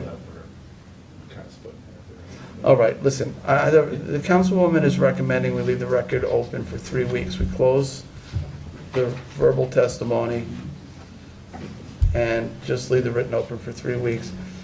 I support that. I don't think it's 1 week more than I had anticipated, and I don't think it's unjustified. I'd rather move forward with as many people on the same page as possible and not Well, I feel think we've criticized, in the pandemic that we were rushing things. So I know you, because of various donors and things, you want to see things move forward at a faster clip, but we are doing our best, so. Well, it's not just for donors. It's really because we've done we went in front of the village board back in February. So it's not as if, we haven't been at this, in terms of considering locations and doing our due diligence and soliciting for community feedback and reaching out to the CACs. We met with the North Sea CAC in February. And in fact, we also have outreached to the chair of that, who I know has also written in opposition. I also know her as well, but, and she certainly has the right to her opinion, but we are also on their docket. We have offered to go back and update them for their October meeting as well.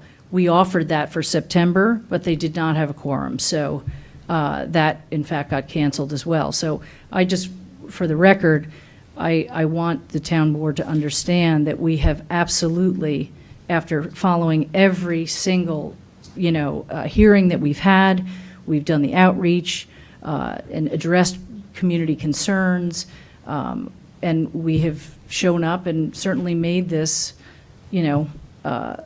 public knowledge. So. Well, we would close the hearing and subject to written comment for a period of time. Only written comment. That's All that it. would No, be no allowed. more public hearing.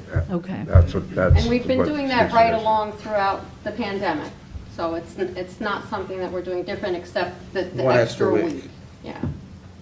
This And then is- it crumbles this This, time around. this is a 1 week more than I think. This would the be an board- extra 3 weeks. We could close this and vote on this tonight. We could. We could. I mean, I really believe that a good faith effort was made to meet with the CAC and the leadership, who we've heard from, and, they did not meet in September. I mean, this isn't 1 week. This is another 3 weeks on top of, well, now it's 6 weeks since they've come to the board. So, No, I'm tempted to close it and vote on it tonight. However, in respect to the liaison to 3 various CACs that are going to be discussing this, I think the right thing to do is to wait and get those written comments. I just, in the scheme of things, I was planning on recommending 2 weeks anyway. It's 1 extra week, just because of COVID. Not everybody is comfortable coming out, even though it's, we're following all the guidance. So we just need to make a decision. So But they should be comfortable writing. they should be comfortable writing. So what Well, they already have. again, Yeah. I will make a motion to close the hearing, but leave the written record open for 3 weeks. And Julie, you're going to second that, Second. correct? All right. Is there any other motions? well, I'd like Not to at this just point, then just let's- make some points here, is that we've received nearly 70 letters in favor, 4 letters in opposition. One of them is the chair of the CAC that we are discussing here tonight. They came in front of the town board on July 2nd, and then 3 subsequent times, and we've left this public hearing open twice now, and we're going to do it partially again. So, Well, you don't have to. May I ask you a can- question? You can vote differently, too. no. You said that you received a letter from the CAC. That was North From Sea the chair. CAC. That was North Sea, right? North Sea, That's not one of not the 3. Southampton. yeah. So you're doing Southampton, Southampton, Tuckahoe, and Shinnecock Hills? Shinnecock Hills is separate from North Sea. It's a different CAC. But they have been communicated to. They are not unfamiliar with this project. Well, I would think like the Tuckahoe, Southampton, Shinnecock Hills, those are the ones closest to this facility. And it's those 3 Together. hamlets are in one CAC together, Right. yes. So, all right, any other discussion? If not, I will call the vote. All in favor? Aye. Aye. Aye. Tommy John, you yes or no or abstain? Well, you know my feelings on this, but I will vote in favor. Okay. Yeah, I mean, if I would say with objection, I would say that, but I will respect the I appreciate it. liaison. I know that the CAC would like their night to have Star to themselves and ask them questions and have some of their concerns hopefully alleviated. So I appreciate it. I hope you understand. I personally think it's the right thing to do to give them their chance as well. All Absolutely. right, thank you, Ken, for Thank you. understanding. All right. All right, so that's the only public hearing we have. We do have people here waiting very patiently for public portion. So public portion is next, and I have a couple names. Raise your hand if you're here for public portion. All right. So Caesar, you're back there, right? I got you as the first name on the list. Caesar, you want to step up?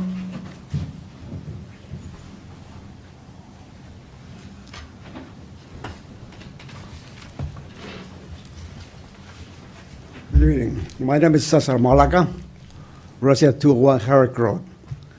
I was here living in Southampton for almost 40 years, but now I am a full-time resident of the village of Southampton.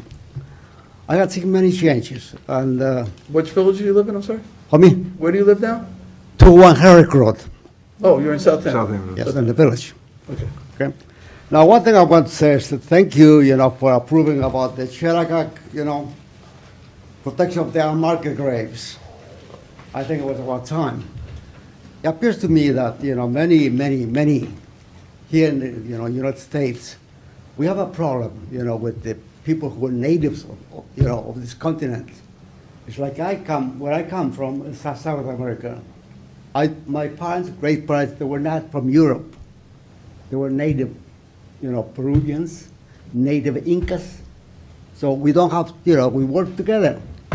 But the question is, why is that those, immigrants who post the things about, the natives, what they want to do. Like I was involved with the federal government, was giving the Chinagaks so much trouble about recognition. For 30 years, they fought, and finally, they give them the recognition. I myself, I had to search many books, read many books about the Chinagaks. And they used, one of the things they always say, oh no, they are not natives. They are mixed with blacks. Well, the slaves from the area. They used to hide where the natives lived. So, when there's a woman and a man, there's always something to happen.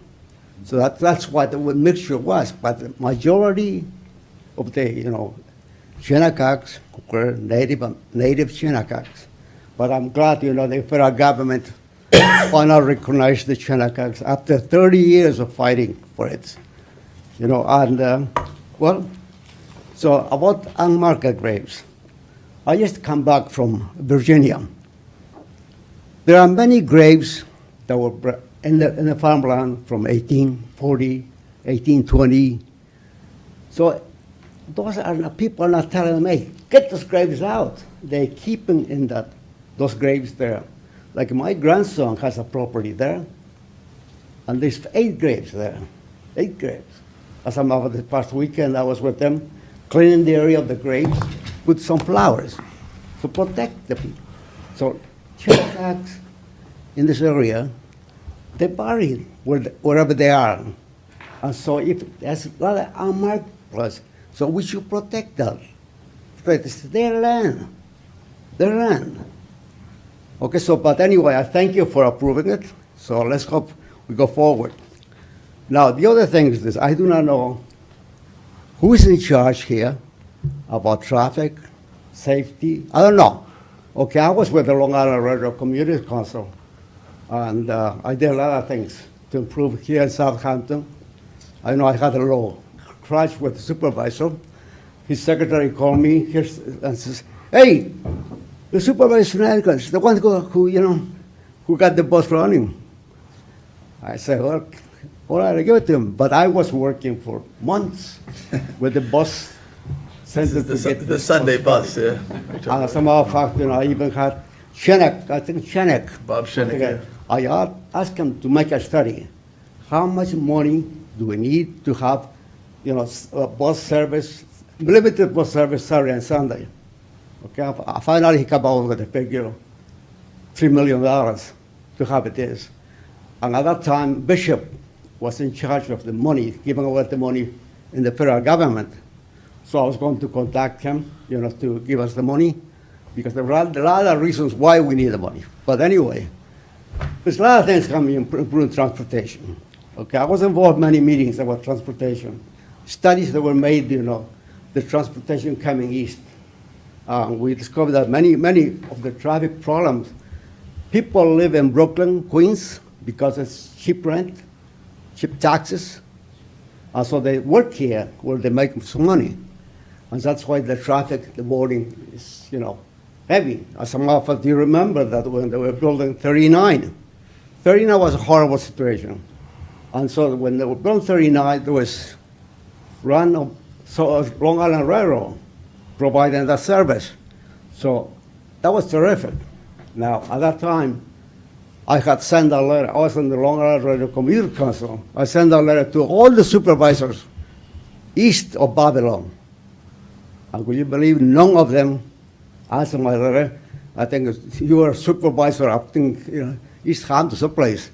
I didn't get it, except Brookhaven, who answered the question that will help me to get, the improved Long Island Railroad. Because at that time we were making studies. We were planning to have what we call the bus rail. How about bus running the railroad tracks?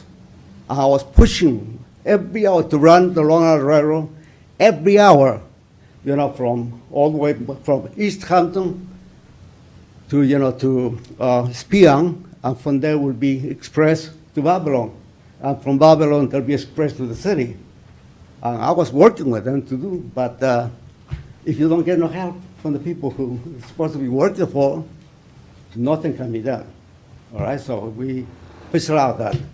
Now, the other problem is traffic in Tuckahoe Road. I finally, the other day I was going, there were 2 accidents. I asked, is the town Babylon, Southampton, do they know what these accidents? Well, they got a report. So finally, I witnessed 2 accidents. Finally, I went to the police department. I said, please give me the accident reports. That's coming Tuckahoe Road. I discovered, like, in February, we had 2, March 2, April 2, May 2, June 3, July 8, August 6. So I'm indicating that during the summertime, people, we have more accidents. It has to be like in Tuckahoe, it has to be placed a light out there to stop the people speeding. And we can eliminate that problem of accidents. People get killed, people are injured. There's no need for it. I don't know who here in town Southampton is in charge of seeing that people don't get hurt during traffic situation. I don't know. Like if I work for a big corporation, every vice president, he has a job to do. But besides that, he was in charge of something else, to do. But I do not know who in this town board. Shall we say, in charge of improving the traffic in the town of Southampton. I don't know. We're all involved in public safety, we're all involved in it, but different roads are under different jurisdictions. So County Road 39 you're talking about is, like the name suggests, belongs to the county. A lot of towns or villages. Tuckahoe Road is town. Yeah, there's town, there's intersections with town, absolutely. Okay. So we all sort of work together to try to make things safe, and if you have recommendations, we'll look at it. It sounds like you're suggesting some kind of speeding camera or something like that. That's typically not allowed by the state. That will not work. What you need is light. Light, another traffic light? Light there, and and because people do not obey when it's 35 miles per hour, they don't care. They go 50, 60 miles per hour. Yeah. And that's why we have the problems. So if the town of Southampton, who is in charge of safety, they should put a light there. Which intersection? I mean? What intersection are you talking about? What light at what intersection? What? What intersection are you proposing a traffic light? Well, there's a cross street there, but where the hardware store is, Shiraka hardware store, around, east of that should be put a light there, so they can slow. The cars coming from the Is that west, Tuckahoe? Yeah, it might be Tuckahoe Lane. they can slow down. What is it, John? Tuckahoe Lane 39. Highway 39. I mean, I thought you were supervisor, you know, the highway, the roads. Yeah, I know Shinnecock Harbor, I'm just trying to imagine what the nearest intersection is. So you can eliminate that, all the problems, right? Very simple. Put a light. And no one obeys the, you know, the Yeah. Yeah, so traffic again, speeds. that's gonna fall into the county engineers, traffic safety engineers? Well, now, the last thing They're trying to get rid of lights. The last thing I want to mention to you Is you're actually, just, Caesar, you might have to save the last thing to the next time, because you're at your 3 minutes. If you can do no, it. give me 1 minute. 1 minute, you got it. You know that in Shinnecock and Route 20, Montauk Highway, there are little shops, okay? Now, there's, you know, stores, the traffic, the parking lots, and the cars are speeding, okay? So I made up a drawing, okay? What to do there? And there's a road and there's a light that comes out when the intersection, but think there's a fire station blinking light. Now, if for the parking lot that goes to by the Shinnecock store, if prior to that, you just mark down a white line, stop at the red light. They will stop the red, so it will not be too many people, you know, getting injured there. So I'm going to provide this to you. Okay. Perhaps you can work. Hand it to the clerk then. The Shinnecocks have the plan I have given to them, you know. I think what we have to do is. You're talking work about together. at St. Andrews Road? Yeah. Okay, thanks for allowing. I think we should a little bit more time. 3 minutes short. I gave you 4. It's been 10. By the way. Yeah, no, you spoke for about 10 minutes, is that it? 11 minutes. Well, you had 11 minutes. So By the way, years ago. It felt like 3. We used to have a longer time. But then because the people in charge, they want to go home and sleep, they cut down to 3 minutes, which is bad. We gave you 11, but go ahead, submit your drawing, we'll take a look at it. Thank you, Susan. All right, I think Mark Epley, you're next. Or Nancy Lynett, whoever. You don't have 11 minutes, you get 3. Yeah, I only have 2, right? Well, Mark and I are kind of a team, so we're going to share it. But, well, thank you for seeing us this evening, and Thank really. you for we waiting. wanna- Yeah. A long night. Thanks. Well, we want to thank you for for considering a resolution that's on tonight, a little bit later, that is about recognizing National Recovery Month as Voices of Recovery Month in the town of Southampton. So I'm here just on behalf of the Addiction and Recovery Committee that I chair with Mark Epley and work with Connie and Chief Skronecki and a whole host of community people. And we are the offshoot of the town's opioid task force that concluded its work in 2018. We've been working just to keep awareness going. We've developed a website, findhelpsouthampton.com, and we've developed this resource pad, which I think we shared with you earlier for, emergency great. service personnel as well, but really anybody so they can find all the local resources immediately. On the back side of this, there is a pretty good list of recovery support resources too. And that's what we're talking about tonight is recovery. The good news about it is that recovery is real. Recovery is possible. There are 23 million Americans in recovery now from substance use disorder. And it is something that we want to celebrate. We want to celebrate all those folks locally who are in recovery. We want to celebrate the folks that help make recovery possible. And we want people to know that, that not only is there treatment, but that there are lots of recovery support services. And we think it's worth recognizing. That's great. So that's all I have to say. Great. How long was that, son? That was 11 minutes. Thank you, Nancy. Thank you, Thank you, Nancy. Dan. Thank you. Mark, always a pleasure to see you. Thanks for waiting. Yeah, no, it's I'm Mark Epley, proud resident of the town of Southampton, and also co-chair with Nancy Lynett with the Addiction and Thank you Recovery for doing that. And we think it's important. On the pool, I live a half mile away from there. I have 11 grandkids.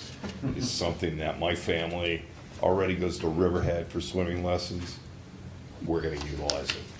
All right, we'll put that in writing because we closed the Yeah, record. I will put it in writing, I was thinking, but it's, yeah, it's, I can't count that now unless you, No, it's okay. But, but appreciate it. But I just want to thank you guys for recognizing September as National Recovery Month and also National Suicide Prevention Month, too. And I wanna Now, thank- Mark, sorry, on that issue, Yes. I just wanted to thank you and also Bridget Fleming. The county with Vanessa Baird Streeter had put together a big resource package of suicide prevention facilities and places around here, and I wanted to be sure that that was shared with you. And if you haven't gotten it, I want to be able to send that to you. It's a really comprehensive list of what the county is doing and local facilities. So I'd love to be able to get it out to our network. And, Okay, great. you know, Thanks. Sorry to interrupt. No, I take advantage of the no, opportunity. No, that's, look, the reality is we're all a team. That's what we are. We're one big community. We're trying to take care of each other. And that's what we do. You get as many resources, and that's why, you know, the Addiction Recovery Committee worked all summer long in developing this resource list. We got it out to the police departments, we got it out to all the EMTs, the ambulance departments, took it to the hospital. We're working on getting into the school systems because, and you know, I want to thank, Kim Laube and the Hugs Group, which helped us immensely also on that, and also the Long Island Addiction Resource Center, and for the purple lights that are out throughout the entire town, and the windmill that's being lit up in Watermill. It's important. So it's, having these resources are vital. It's 1 in every 10 people battle addiction. 1 in every 10 people. So and COVID-19 has actually helped to create almost the perfect storm in the behavioral health field. And it's the social isolation. It's the stress associated with not knowing what's going to happen tomorrow, the number of companies that have shut down, all the economic issues. It's, I relate this story. So in April, had a young girl, that's young to me, right? So she's 38 years old, okay? Highly educated, worked in the Brooklyn court systems. Basically locked herself in her house when they closed the court systems and drank continuously. Beautiful, engaged. Her husband brings her out to Seafield. We call the ambulance for support and they maybe take her to the hospital. And the police officer responded. Incredible job, the Village of West Hampton Beach Police Department and their ambulance, volunteer ambulance crew came and said, we don't know if she's actually going to be able to be transported because you need to blow a .3 in order to, so talking to her, I said, there's no way she's going to do this. She blew a .458. Okay, that's 45% of her fluid intake in her body was alcohol. Also, I've seen a lot of long-term people in recovery who've relapsed during this time frame. We know that with telemedicine and treatment, a lot of the outpatient stuff is done through telemed. The inpatient programs are actually, we were all classified as an essential business, the same way liquor stores were maintained as an essential business. And do we know the reason behind all of that stuff? It was all about flattening the curve, reducing the number of people that actually went to hospitals. And if people didn't have access to alcohol, imagine the number of people that would be actively detoxing. And then the strain on our police and our EMT systems would be significant. And that's why they were classified as an essential business. Inpatient programs are classified as an essential business because the conversion of detox beds to general hospital COVID-19 beds, we had to stay open to be able to handle. And so, it's, but if you think about that, a liquor store being an essential business and the reasoning behind it all, it even drives it why it's even more important as to why we recognize recovery and suicide prevention and awareness. And with the town of Southampton, we've seen an 11% increase in police-related overdose and Narcan saves over 2019. Okay. In 2019, there was one overdose documented by the police department. 2020, we're at 3 overdose deaths right now.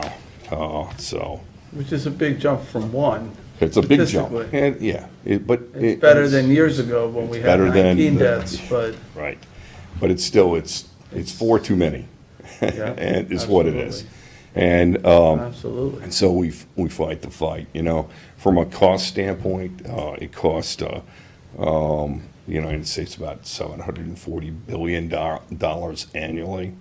Addiction, so with lost workplace productivity, healthcare costs, expenses, and crime-related charges and stuff. So, and almost 50% of the individuals that suffer from addiction also suffer with a co-occurring disorder, and that's a mental health.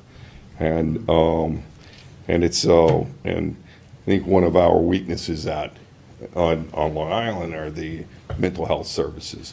Is not enough, and I will tell you that I don't have to tell you the financial state of the federal government and the state itself. But I do know that not-for-profit agencies saw like 30% reduction in their funding coming from the state and the federal government.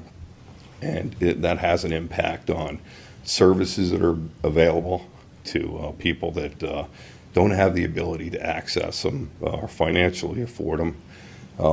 There's limited resources available out on the East End. And that's one of the reasons why we put together this, to help people find those resources and stuff. And so it's it's from suicide. So it's one person in New York dies every 5 hours from suicide. Overall, it's the 12th leading cause of death in the state of New York, and for ages 10 to 34, it's the 2nd leading cause of death, suicide is. And nationally, there's 132 Americans die of suicide every day. And has that gone up in the pandemic too? It'll be interesting. These are all, pre-pandemic figures. And I anticipate that, I talked to Steve Chasman at LICAD, we were talking about the volume of phone calls that they have coming to their system, and I know the volume of phone calls that I've had coming into my system, they're higher now than what they've been in a long time. So I'll be curious to see from a study standpoint, like post 9/11, we saw increased volumes of people that were dealing with PTSD related to it. A lot of younger kids that felt the stresses around 9/11 and having to go through that stuff. And you see it today, and I believe it's one of the issues associated with the opioid addiction on Long Island, and why we were epicenter for a lot of leading the country. So, and suicides. That's 1.4 million Americans attempt suicide annually, and it costs about $70 billion a year for the combined work loss and healthcare costs and stuff. So, anything we can do to bring awareness, add resources, have phone numbers available for people, talk to people, let people know, hey, you're not alone. It's if you don't drink and go to meetings, you can get better. Suicide is it's not the right option. And it's a permanent solution to a temporary problem. And that's the way we've always looked at it. So, I thank you guys for recognizing this month and doing the resolution, and everybody wearing the ribbons. And I think the Dixie Committee, Connie Conway, I want to recognize her and the work that she's done with us. But this is as important an issue as you'll ever see. And I'm going to tell you, it impacts everybody sitting in this room and everybody watching here today. One alcoholic negatively impacts the lives of 28 people. 28 people. So everybody's life has been negatively impacted by someone else's drug or alcohol use. It has mine, it's impacted my family, my kids, everybody. So I thank you guys for hearing me.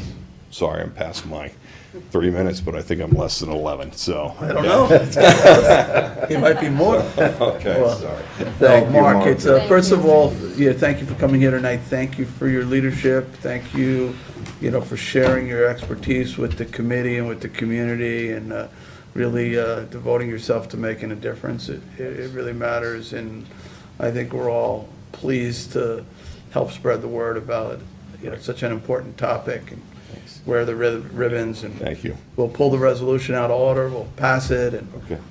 there's only 8 days left in the month of September, so we better hurry. Okay, that's it. Before September's over. As long as I don't have the discussion. We're making Close it. September, September is the voice of recovering month, so you gotta stop talking, so we can get it done in the month of September. Yes, that sounds good, sorry about that. That's all right, all right.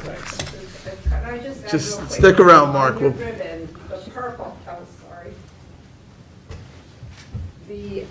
The purple signifies National Recovery Month, and the teal signifies National Suicide Prevention Month. Thank you. They're mixed in one. Thank All you, right, Nancy. so, and John, you're not going to talk in public portion, right? You're just here on the fire marshal resolution, fire marshal 1. Connie, you're not planning on speaking. Is there anybody else who plans on speaking? Seeing none, I'll make a motion to close public portion. Second. Second by Councilman Bouvier, all in favor? Aye. Aye, all right, public portion is closed. I'd like to make a motion to take Resolution 786 of 2020 out of order, authorizing September 2020 as Voices for Recovery Month within the town of Southampton in observance of National Recovery Month. It's on page 17. The motion taken out of order. Do I have a second? Second. Seconded by Councilman Lofstad. All in favor? Aye. Aye. All right, and I'll make a motion now to approve Resolution 786 of 2020, authorizing September 2020 as Voices for Recovery Month within the town of Southampton in observance of National Recovery Month. Same second? Seconded by Councilman Lofstad. Any discussion? All right. Well, yeah, go ahead. actually, On the motion, I do Councilman have a Bouvier. little discussion. I just really want to thank you for what you're doing. There's, in my family, there's been suicide, and as you said, people's lives and families are touched during this pandemic. It seems to become a very raw and very obvious thing that's happening to people, and I just really want to thank you for what you're doing here, and whatever I can do, whatever I know the board can do to work with you to we know what's coming, I think, but thank you so much. All right. Yeah, and again, thank you as well. All right, I'll call the vote. All in favor? Aye. Aye, it's unanimous. Congratulations. Thank you. All right, I'd like to make a motion to take Resolution 793 of 2020 out of order, appointing Shane Sharkey to Fire Marshal 1 position in public safety so that our Chief Fire Marshal can go home. Second? Seconded by Councilman Schiavone. All in favor? Aye. Aye, approved. All right, I'll make a motion to approve Resolution 793, 2020, appointing Shane Sharkey to Fire Marshal 1 position in public safety. Second? Second by Councilman Schiavone on the motion. John, is there anything you want to tell us about the guy, or? He's eager. Okay, that's good. All right, all in favor? Aye. Thank you very much. Approved. Thank you. Have a good night. Good night. All right. All right, to the top. So let's try to get through this. Okay, this is Town Board Resolution 2020-665, which I'm going to withdraw. All right. So, 37, sorry. I'm sorry, it's the first 731. one. I see that, 731 of 2020, change target area of parcel and amend the CPF management and stewardship plan. We need to table that. We left the record open for 3 weeks, so what's the hearing? October 13th? All right, October 13th is the first day it's eligible, first meeting? You don't usually load them into budget meetings. Yes. It's the regularly scheduled. That's the regular meeting, yeah. That's fine, all right, I'll make a motion to table till October 13th. Second? Seconded by Councilor Lofstad, all in favor? Aye. Aye, approved. Town Board Resolution 2020-773 is co-sponsored with Councilman... 73? 2. Oh, I'm sorry. Yeah, my apologies. 772 is authorize the supervisor to enter into a license agreement with the Bridgehampton Child Care and Recreation Center for temporary use of the Bridgehampton Community Center. Second? Seconded by Councilman Lofstad, all in favor? Aye. Aye, approved. Town Board Resolution 2020-773, co-sponsored with Councilwoman Lofstad, to authorize the supervisor to sign an amendment with the housing plan contract with BHB Incorporated to amend the scope of services included in the community engagement process. Second? Seconded by Councilman Lofstad, all in favor? Aye. Aye. Aye, approved. Town Board Resolution 2020-774 to authorize the supervisor to sign contract extension for electric landscaping equipment with Mean Green Products LLC, doing business as Mean Green Mowers. Second. Seconded by Councilman Scavone, all in favor? Aye.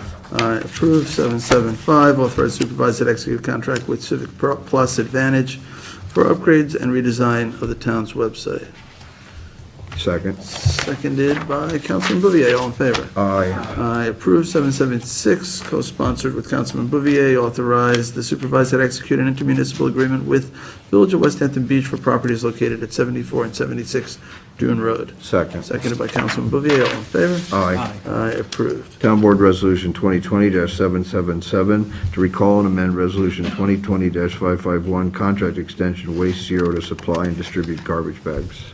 Second? Seconded by Councilman Lofstad, all in favor? Aye. Aye, approved. 778 of 2020, resolution authorizing the purchase of one 2020 Ford Escape SE Hybrid.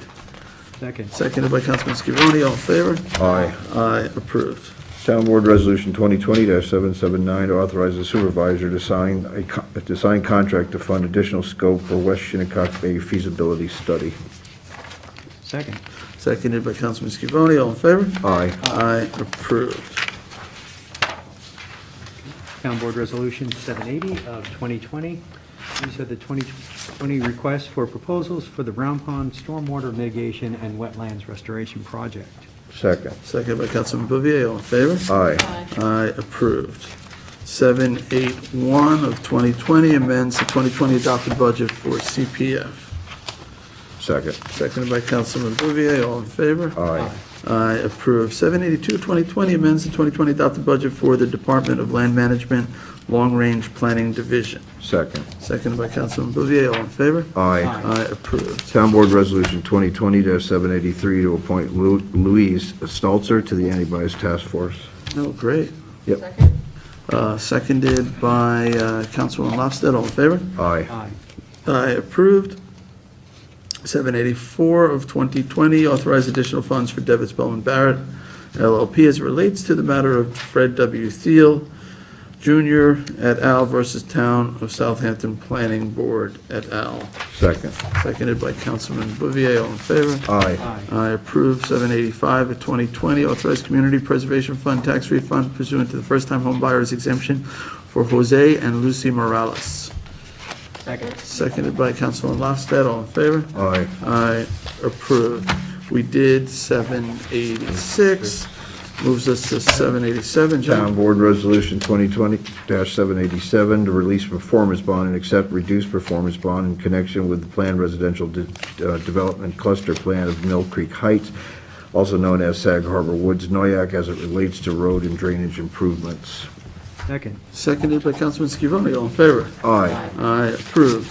Town Board Resolution 2020-788, release performance bond as it relates to demolition of house located at 414 Edge of Woods Road, Watermill.